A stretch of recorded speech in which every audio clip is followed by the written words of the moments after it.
Hello, I'm reading Evie. Today I'm going to talk about The Ghost Who Lied by Bobbi Holmes, if you can believe it.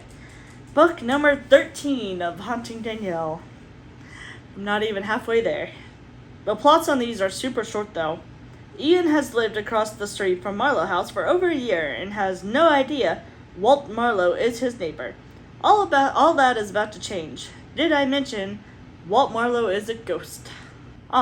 Lily and Ian are discussing marriage, but she wants to tell him about ghosts. About damn time. It's been over a year, after all.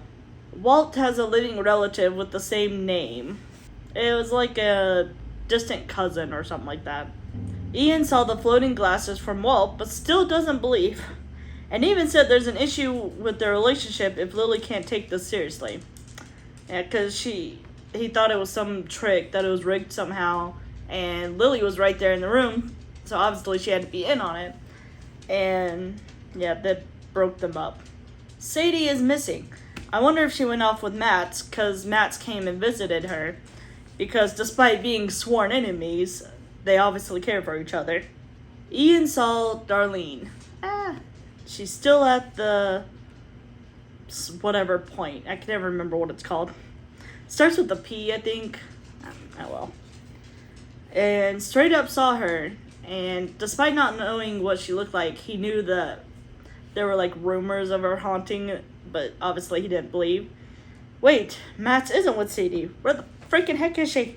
Jeez, Agatha is something else. So, if you watched my last video, I think I mentioned a Joyce who stole the gold rings, but eventually gave them, well, they were found, so she had to return them. Agatha is her mother. And she died this book. So, at Danny's house, well, Marlow's house, during the 1 year party or whatever they had, and she is something else. She wonders why nobody's grieving for her. She hates animals and was saying Sadie did Ian a favor by running away, and how dogs are basically useless. And apparently, I didn't note it, but apparently she didn't treat cats that well either. I think Joyce had a cat or something, and she ended up just letting it go. Agatha did. Sadie is safe. She's with Walt. I wondered if he had somehow dognapped her, and yeah, I don't remember how she came over there, but I don't think it said. But oh well. Maybe she missed them, and I think she was just visiting while Ian was gone. Agatha was supposedly super rich, and the kids and grandkids would be rich after her death. Apparently, she faked it. She has no money. Yeah, that was her grave mistake. Demise was lying about her fortune. Ian is frustrating. Walt had Ian write down a trick for Sadie to do, which I thought was pretty smart.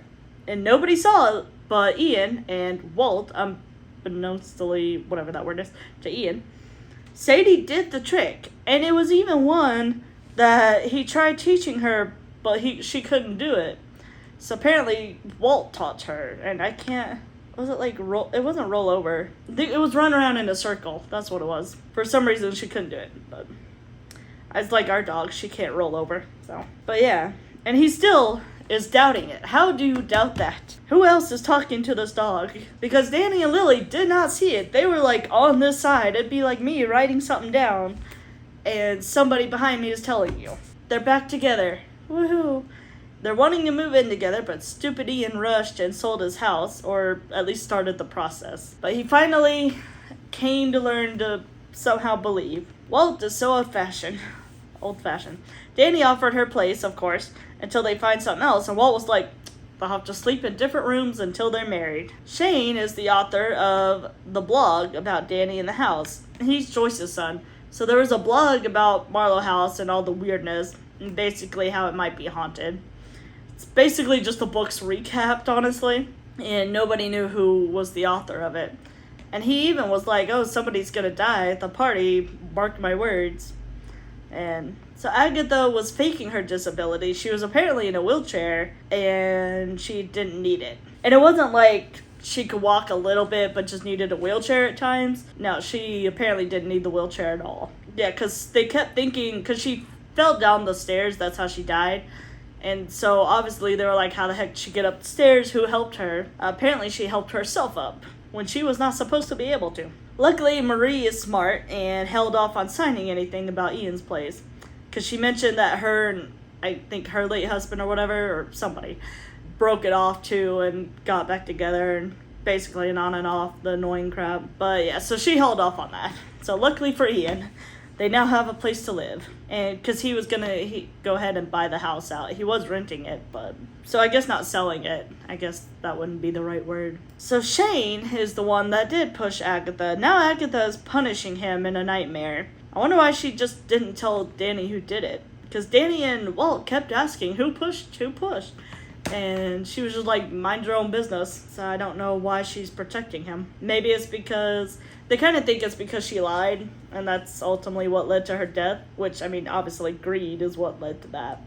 And she was also just horrible to everybody. She kept like being surprised that nobody was grieving for her. But like, you don't get to be a horrible person to everyone living, and then promise them fortune, and then yank it out from under their nose. But yeah, so I wonder if we're going to see more of that next book, or if maybe that made her find her peace. So basically she's making Shane relive. So she walks up the stairs and he pushes her and then lies dead there, and then gets back up, walks up. It's like a vicious circle, a death loop, if you will. And just to punish Shane, it's like, which I don't blame her, but it's like, why not want to see him punished? Must be just because he's the grandson. I don't know. But now I'm on, I don't know what I'm on now, but I'll find out when I get there. I don't think I've started it yet. Let me know what you thought. Thank you. Bye.